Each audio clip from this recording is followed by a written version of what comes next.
Good day, everyone.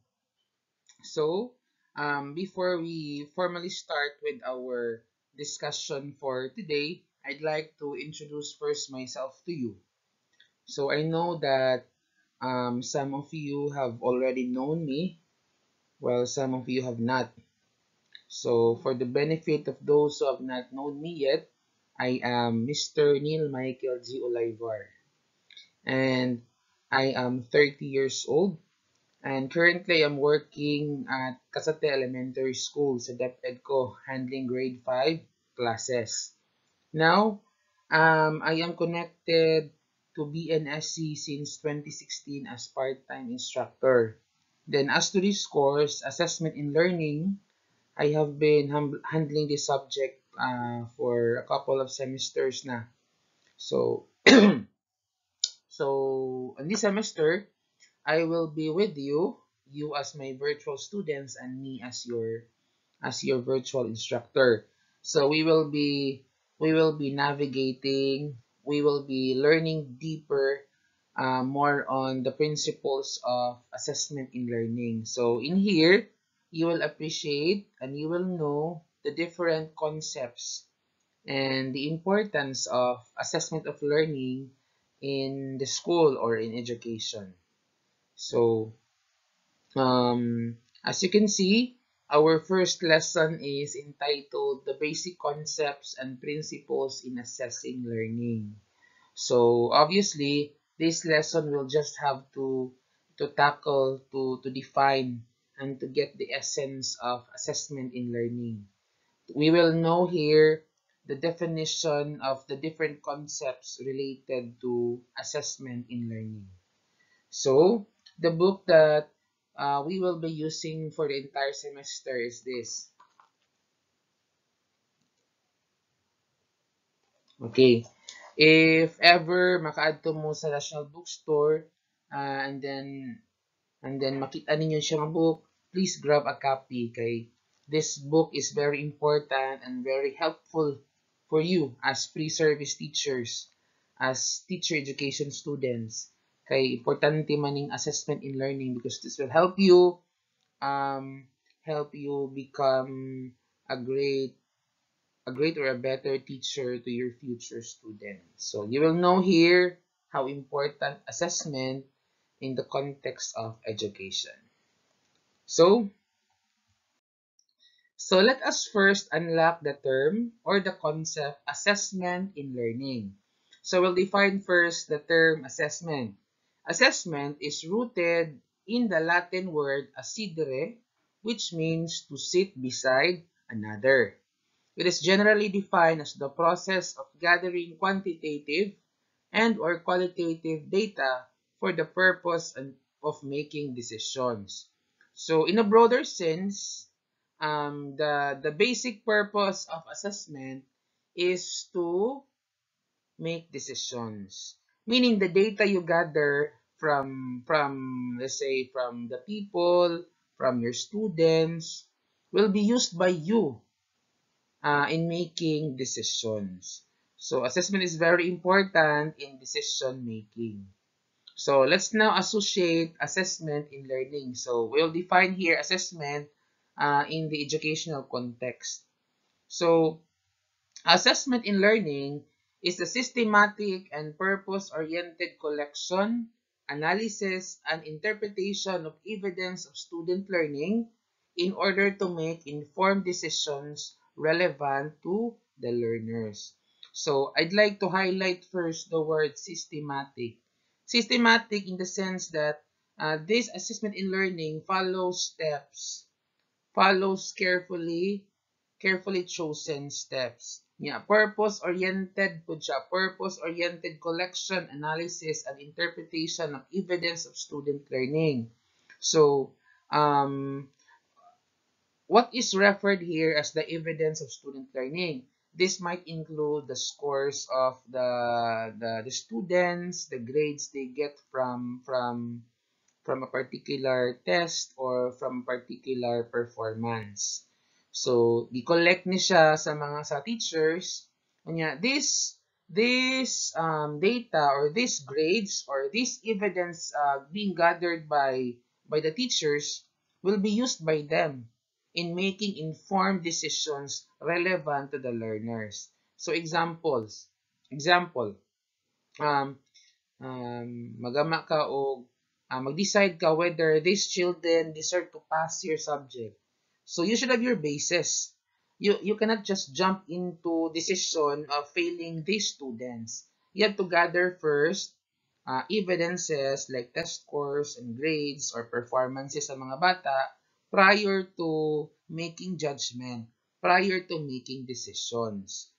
So this is why it's very important to have assessment in learning, because through this process, the teacher will be able to really come up with a very well-informed decision and a very relevant decision as to the performance of the students. So, assessment is very important. It's equally important to curriculum and instruction. Diba? Curriculum refers to the subjects offered by the schools or the school. Muna siya curriculum. Instruction, this refers to the curriculum implementation, the way teachers or the way the school communicates or dishes out the subjects to the students.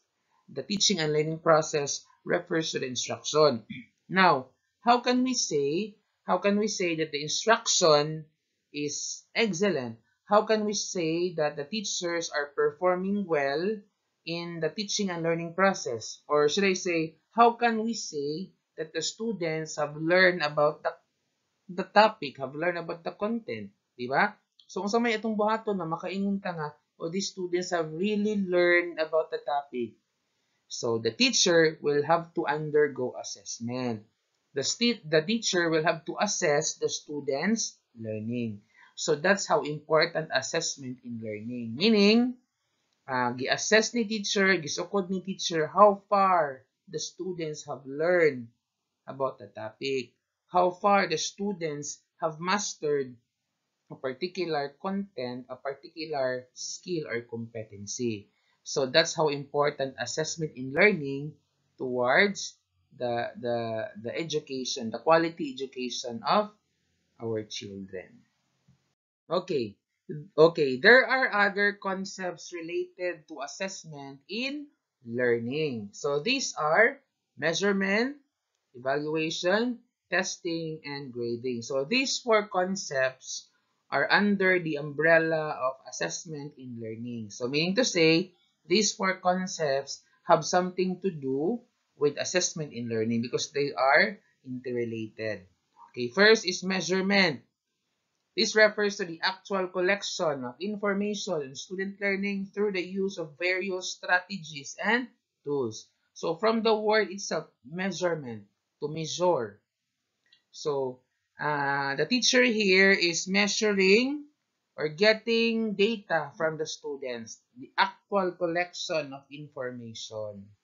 So when a teacher tries to collect information from the students to check whether the students have learned about the topic, then that is an example of measurement. So, using various strategies and tools. Tools refers to mga questionnaires, test paper baron, or interview question baron, or rubric baron. Okay? Then evaluation refers to the actual process of making decision and judgment on student learning based on the information collected from the measurement. So after the teacher collects or after the teacher collected the information, the scores, take for example during the test, so evaluation na pud ang follow. So, in evaluation, the teacher here judges or makes decision or describes the score of the child. Once mo judge na si teacher sa scores nga nakuha niya from measurement, then that process already is called evaluation. So, lahi ha, measurement, pagkuha lang sa mga scores. Evaluation, pag-judge. Meaning, you describe you describe the scores. Kung ato siyang balansihon, measurement is quantitative in nature. Quantitative since the information gathered here are all in figures, mga numbers. Evaluation, on the other hand, is qualitative. Qualitative siya because it's descriptive in nature. Describe na ni teacher kung unsay iyang ikasulti regarding sa scores nga iyang na-collect during the measurement. Then fourth bullet is testing. So kining testing mo mao ra gud sa measurement. Testing refers to the use of a test or battery of tests to collect information on student learning over a specific period of time. So I think testing is very understandable. So the teacher here administers a test to measure the student's learning about a particular topic or a particular chapter or a particular lesson. So na-test si teacher gigama and then iyang gihata sa mga bata and then nakuha niya ang score sa mga bata after checking. That's testing. Grading. Grading refers to the process of assigning value to the performance or achievement of a learner based on specified criteria or standards. So grading ang paggrado na sa teachers based sa performance sa mga bata. O example, nagpa-drawing si teacher, nagpa-draw siya, nagpa-art siya. So inang submit, iyang graduhan ang output sa mga bata. And that is grading. Pero grading, there should be basis. May dapat kang criteria or standards. Meaning na kay criteria nga imong basihan sa pag-come up nimo sa grades sa bata, sa iyang output or sa iyang performance. Okay, that's grading. But all these terms are related to assessment in learning because assessment in learning is the umbrella of these four concepts. Okay, there are different types of assessment in learning. So first, we have the formative assessment. This refers to assessment activities that provide information to both teachers and learners on how they can improve teaching learning process. This is formative because it is used at the beginning and during instruction for teachers to assess learners' understanding. So the first type of assessment in learning is formative assessment. So when can we say that a particular assessment is formative? Okay, if this assessment occurs in the beginning and during instruction, then that assessment is called formative assessment. So the very purpose of the formative assessment is for the teachers to reflect, for the teachers to analyze whether he or she has to reteach the lesson or not, whether or she has to change some strategies in order to make the lessons more understandable and more catchy or more interesting to the students. So ang purpose lagi ng formative assessment is to modify teaching process para mas masabtan sa mga bata ang lesson. So take for example, so nag-discuss na si teacher.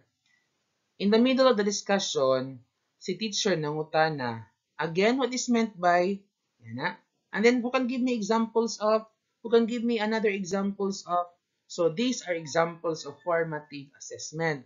Formative siya kay the purpose of the teacher is to check whether the students have understood sa iyang gipangyaw-yaw anang adlaw.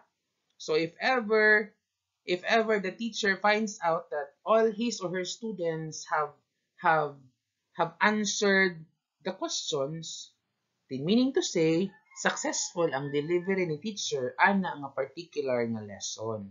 So masito og formative assessment. So ang purpose ra sa formative assessment is to improve teaching and learning process. So if ever the results are good after formative assessment, then the teacher has to proceed to the next lesson.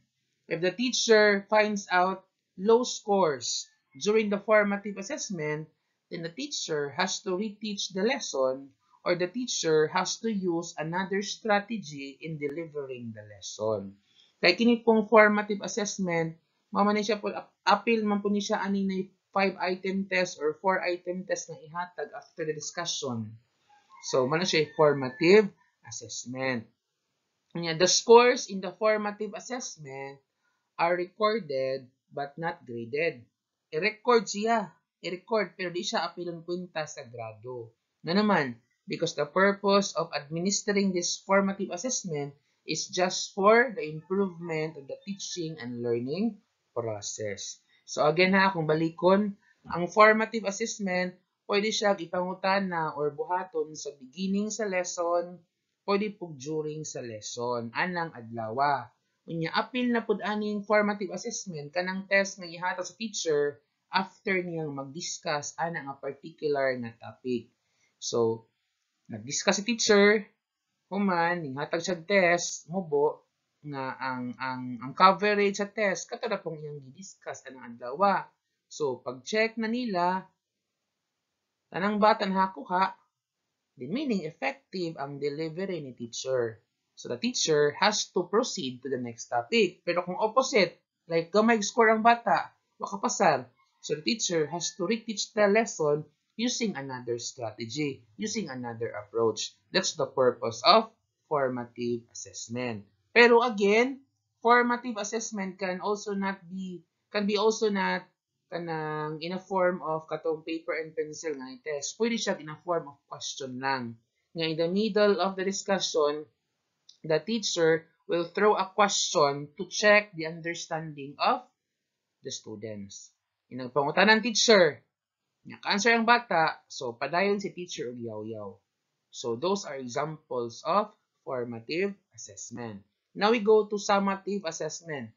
Summative assessment or assessments are assessment activities that aim to determine learners' mastery of content or attainment of learning outcomes.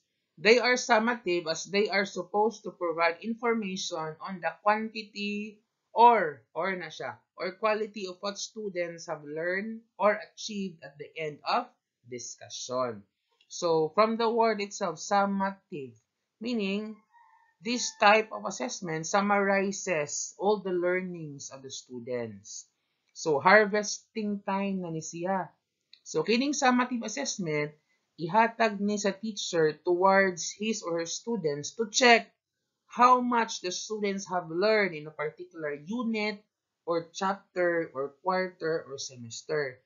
So dinagko na ni siya nga test. Sa college, example ani kanatong prelim, midterm, semifinals, and finals. These are summative assessment. Summative siya in the sense nga di lang kay usa ra ka topic ang coverage sa test kundi daghan siya nga topic. Unya, the scores obtained during the administration of summative tests are both recorded and graded. So graded siya because this summarizes the learnings of the students. So i-record ni siya and then mo siya basihan po sa grado sa mga bata. That's assessment. That's summative assessment. Okay, another type of assessment in learning is the diagnostic assessment. This aims to detect the learning problems or difficulties of the learners so that corrective measures or interventions are done to ensure learning. So this diagnostic assessment means or is administered by the teacher in order to identify the strengths and the weaknesses of his or her students. So usually, i-administer ni siya before mag-start ang klase. So if the teacher would like to know kung asa ang mga skills nga na-master na sa mga bata ug mga skills nga wala pa na-master sa mga bata, so maghatag siya diagnostic test. So kung nakita niya dito nga, oy kini nga skills, these are the skills that my students got low or my students have not mastered. So adto mag-focus si teacher sa pag-deliver sa iyang lessons. Katong mga skills nga wala pa, skills nga na-master na sa mga bata, so gamay ra ang time nga i-allot ni teacher for the discussion of those skills. Kay in the first place, na-master naman sa mga bata. By the way, kining mga items nga naa sa diagnostic assessment, mo na siya mga items or mga skills nga wala padung pa lang makatunan sa mga bata. Oh, Let me give a concrete example. I am a grade 5 teacher, so pagka sugod sa klase, ako din gitest ang mga bata. Ni hatag din ko diagnostic test nila or diagnostic assessment. Ang mga topics nga naa atong diagnostic test are the topics in grade 5 nga padung pa lang nila makatunan. Padung pa lang nila tunan. Ako siyang gihatag para makahibaw ko kung asa ato nga mga topics ang mas nanginahanglan og enough time, enough focus nga akong i-discuss. Okay? That's the purpose of diagnostic assessment. Placement assessment. This is usually done at the beginning of the school year to determine what the learners already know or what are their needs that could inform design of instruction. From the word placement, so ning hatag test para imong magrupo ang mga bata. So ang purpose nimo ani is para nakikalagyan sa mga bata. So example ani kanang mga entrance test. Di ba mo na mga university nga before mo musod, you will undergo admission test. Nga nag-test ninyo after say 2 weeks na nang results. Ang university na magbuot kung unsay kurso nga bagay ninyo based on your scores, based on your the test scores you obtain from the admission test.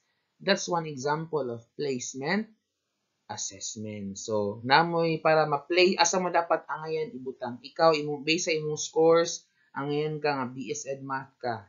Ikaw base sa imong scores, angayan ka nga BS Ed English ka. Ikaw BEd ka, ikaw HRM ka or sa imong kurso. That's one example of placement assessment. Okay, next type is the traditional assessment. This refers to the use of conventional strategies or tools to provide information about the learning of students. So, traditional assessment refers to type of assessment na kinaraan.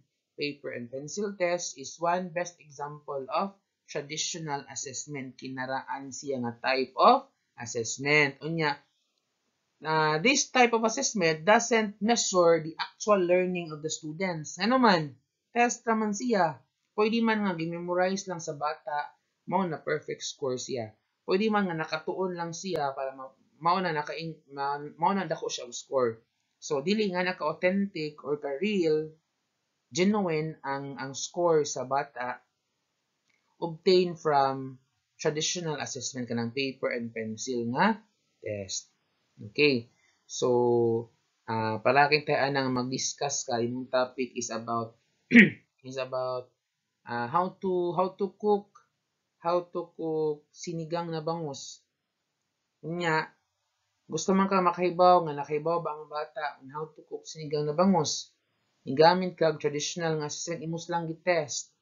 So, pag test nimo nila na yung mga bata na perfect. Na perfect sila sa test, pero that doesn't mean nga kaibaw na sila muluto sa sinigang nga bangus. Yan naman, traditional assessment ka man inyong gamit. Mas makakuha ka og kanang stronger evidence nga the children have learned how to cook sinigang nga bangus kung imo gusto lang mismo gipaluto. Nya ang tawag anan niya is authentic assessment. Authentic assessment refers to the use of assessment strategies or tools that allow learners to perform or create a product that are meaningful to the learners as they are based on real world. So, sa ato pa, kining authentic assessment, type of assessment ni siya nga mo perform ginang bata or mag-create silang product. O example, balik ta sa akong topic nga katong sinigang nga bangus. So, it's considered authentic if you let the students really cook sinigang na bangus. That's authentic assessment through performance. Kaya performance sila. Pwede po through product. Example, imong lesson is about stitching, tahi-tahi. So, di man pwede nga imos lang teson ng paper and pencil, magsuwat-suwat na sila. Kaya traditional man na siya. So, you will use authentic assessment imo gid silang patahion, magtahi silang apron, yang ilang product is the apron. So, kung hagama silang apron, then that means to say nga they have learned how to stitch. And that falls under authentic assessment. from the word authentic, meaning real type of assessment, because it really measures the actual performance, the actual knowledge and skills of the students. That makes it authentic assessment.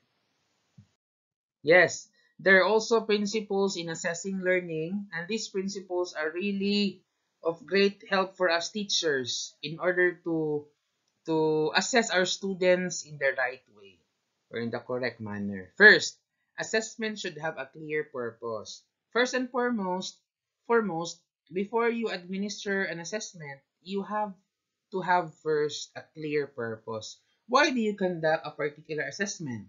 And you should have your clear purpose, your objective of conducting the assessment. Para asa man akong gitest sila. So the purpose should be your first step prior to conducting assessment. Second, assessment is not an end in itself.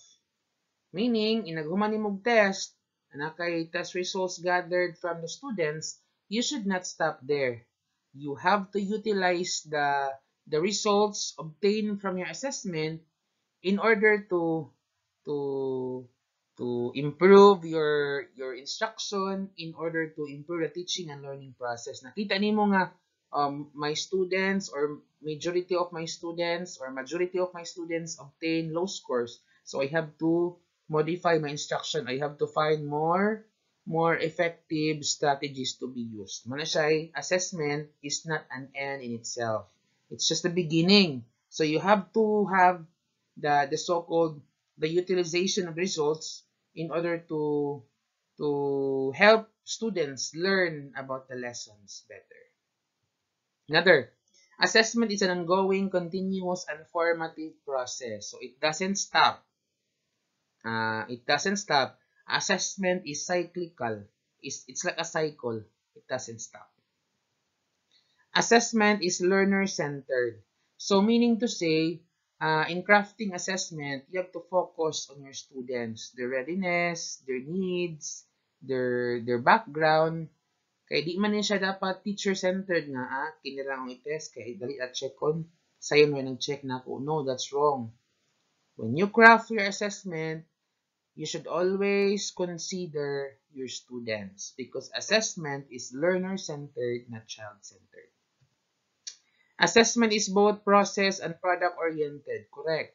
Assessment considers the equal importance of process and product crafted or made by the students. Process, this refers to itong performance sa mga bata. Like sayaw nila.